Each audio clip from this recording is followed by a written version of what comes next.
Good morning, friends. We're on chapter 18, The Return Journey. When Bilbo came to himself, he was literally by himself. He was lying on the flat stones of Raven Hill, and no one was near. A cloudless day, but cold, was brought above him. He was shaking and as chilled as stone, but his head burned with fire. Now I wonder what has happened, he said to himself. At any rate, I am not yet one of the fallen heroes, but I suppose there is still time enough for that. He sat up painfully. Looking into the valley, he could see no living goblins. After a while, as his head cleared a little, he thought he could see elves moving in the rocks below. He rubbed his eyes. Surely there was a camp still in the plain some distance off, and there was a coming and going about the gate.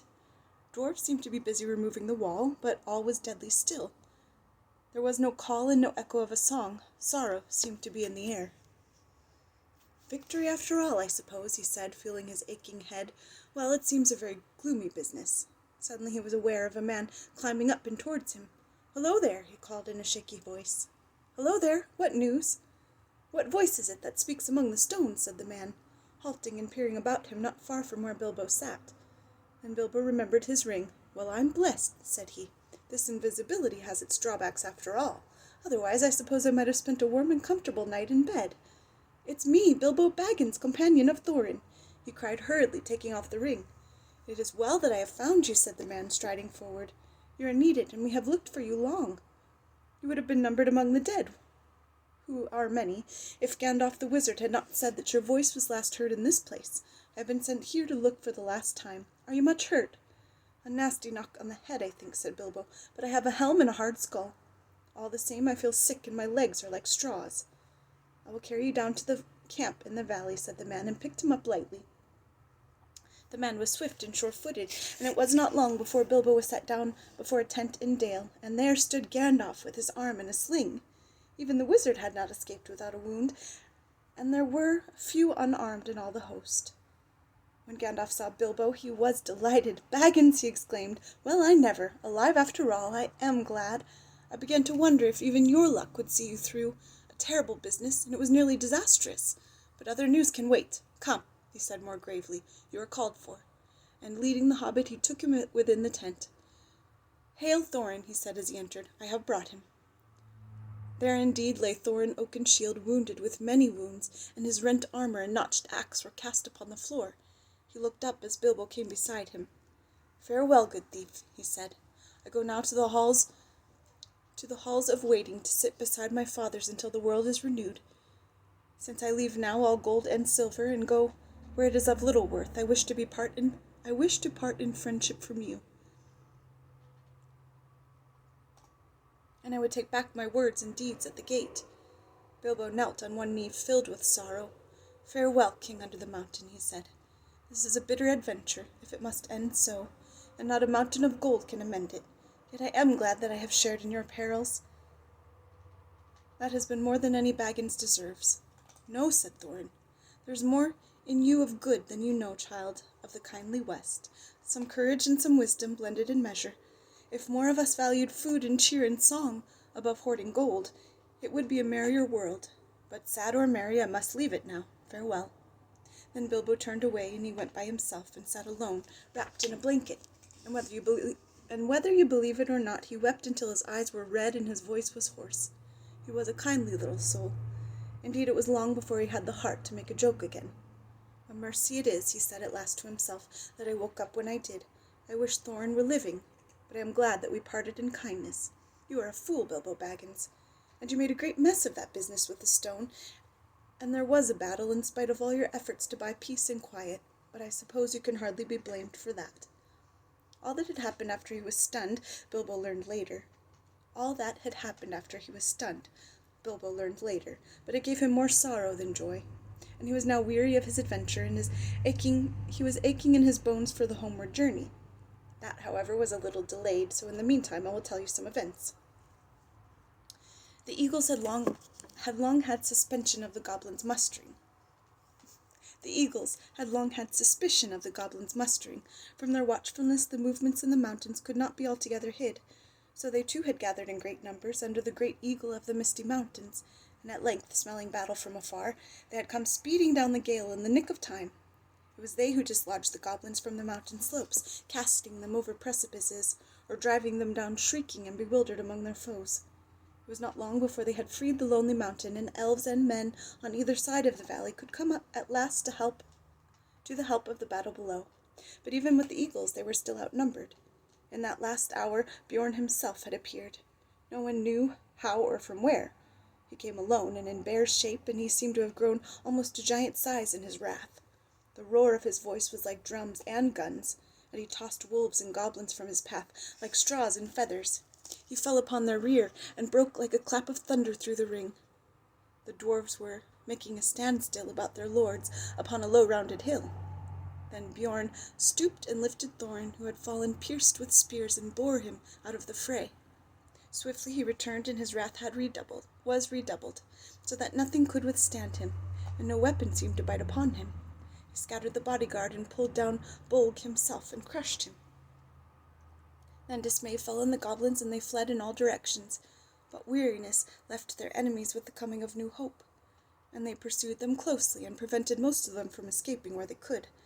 They drove many of them into the running river, and such as fled south or west they hunted into the marshes about the forest river, and there the greater part of the last fugitives perished, while those that came hardly to the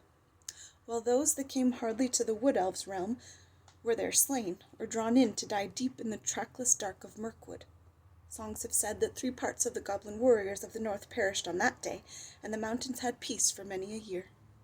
Victory had been assured before the fall of night, but the pursuit was still on foot. When Bilbo returned to the camp, not many were in the valley, save the more grievously wounded. "Where are the eagles?" he asked Gandalf that evening, as he lay wrapped in many warm blankets. "Some are in the hunt," said the wizard, "but most have gone back to their eyries. They would not stay here, and departed with the first light of morning. Dane was crowned their chief with gold, and sworn friendship with them forever." "I am sorry. I should have liked to see them again," said Bilbo sleepily. "Perhaps I shall see them on the way home. I suppose I shall be going home soon?" "As soon as you like," said the wizard.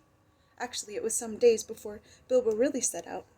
They buried Thorin deep beneath the mountain, and Bard laid the Arkenstone upon his breast.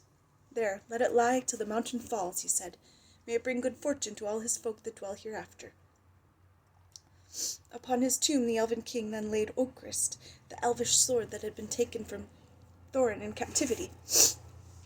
Excuse me. It is said in songs that it gleamed ever in the dark if foes approached, and the fortress of the dwarves could not be taken by surprise. There now Dane, son of Nain, took up his abode, and he became king under the mountain, and in time many other dwarves gathered to his throne in the ancient halls. Of the 12 companions of Thorin, 10 remained. Fili and Kili had fallen defending him with shield and body, for he was their mother's elder brother. The others remained with Dane, for Dane dealt his treasure well. There was, of course, no longer any question of dividing the hoard in such shares as had been planned, to Balin and Dwalin, and Dori and Nori and Ori, and Oin and Gloin, and Bifur and Bofer, and Bomber, or to Bilbo. Yet a 14th share of all the silver and gold, wrought and unwrought, had been given up to Bard, for Dane said, "We will honor the agreement of the dead," and he now has the Arkenstone in his keeping. Even a 14th share was wealth exceedingly great, greater than that of many mortal kings. From that treasure Bard sent much gold to the master of Laketown, and he rewarded his followers and friends freely. To the Elven King he gave the emeralds of Girion, such jewels as he most loved, which Dane had restored to him. To Bilbo he said, "This treasure is as much yours as it is mine, though old agreements cannot stand, since so many have a claim in its winning and defense. Yet even though you are willing to lay aside all your claim, I should wish that the words of Thorin, of which he repented, should not prove true, that we should give you little. I would reward you most richly of all." "Very kind of you," said Bilbo, "but really it is a relief to me. How on earth should I have got all that treasure home without war and murder along the way? I don't know. And I don't know what I should have done with it when I got home. I am sure it is better in your hands." In the end he would only take 2 small chests, one filled with silver and the other with gold, such as one strong pony could carry. That will be quite as much as I can manage," said he. At the last, the time came for him to say goodbye to his friends.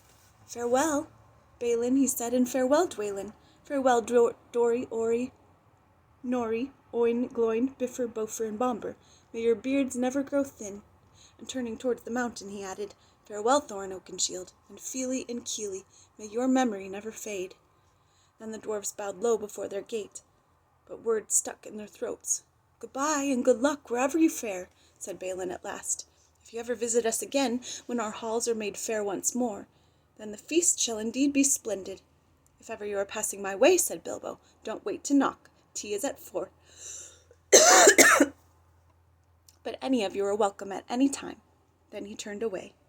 The elf host was on the march, and if it was sadly lessened, yet many were glad, for now the northern world would be merrier for many a long day. The dragon was dead, and the goblins overthrown, and their hearts looked forward after winter to a spring of joy.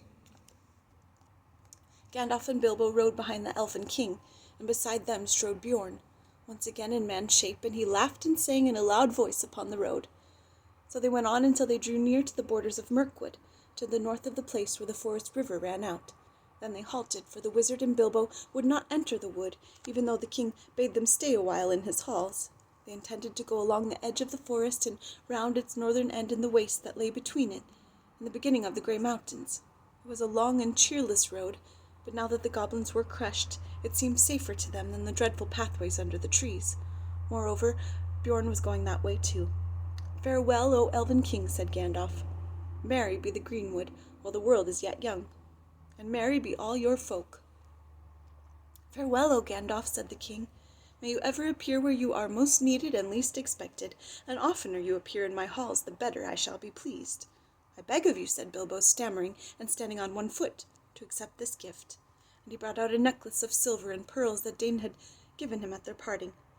"In what way have I earned such a gift, O Hobbit?" said the king. "Well, I thought, don't you know," said Bilbo, rather confused, "that some little return should be made for your hospitality. I mean, even a burglar has his feelings. I have drunk much of your wine and eaten much of your bread." "I will take your gift, O Bilbo the Magnificent," said the king gravely. "I name you elf friend and blessed. May your shadow never grow less, or stealing would be too easy. Farewell." Then the elves turned toward the forest, and Bilbo started on his long road home. He had many hardships and adventures before he got back. The wild was still the wild, and there were many other things in it in those days besides goblins. But he was well guided and well guarded. The wizard was with him and Bjorn for much of the way, and he was never in great danger again. Anyway, by midwinter, Gandalf and Bilbo had come all the way back, along both edges of the forest to the doors of Bjorn's house, and there for a while they both stayed. Yuletide was warm and merry there, and many came from far and wide to feast at Bjorn's bidding.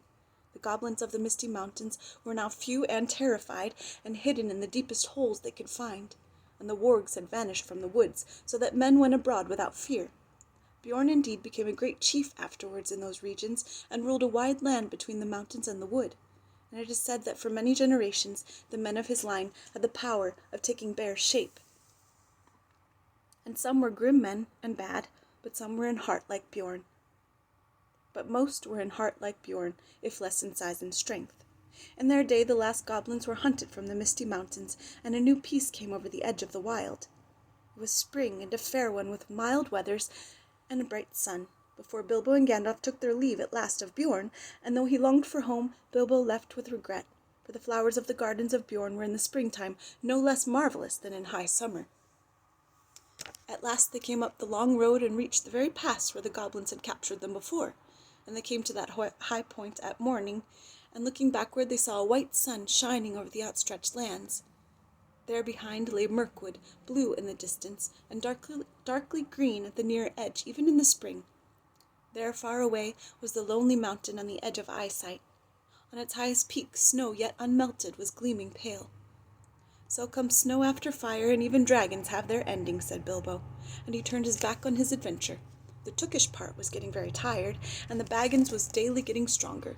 "I wish now only to be in my own armchair," he said. That's it for today, friends.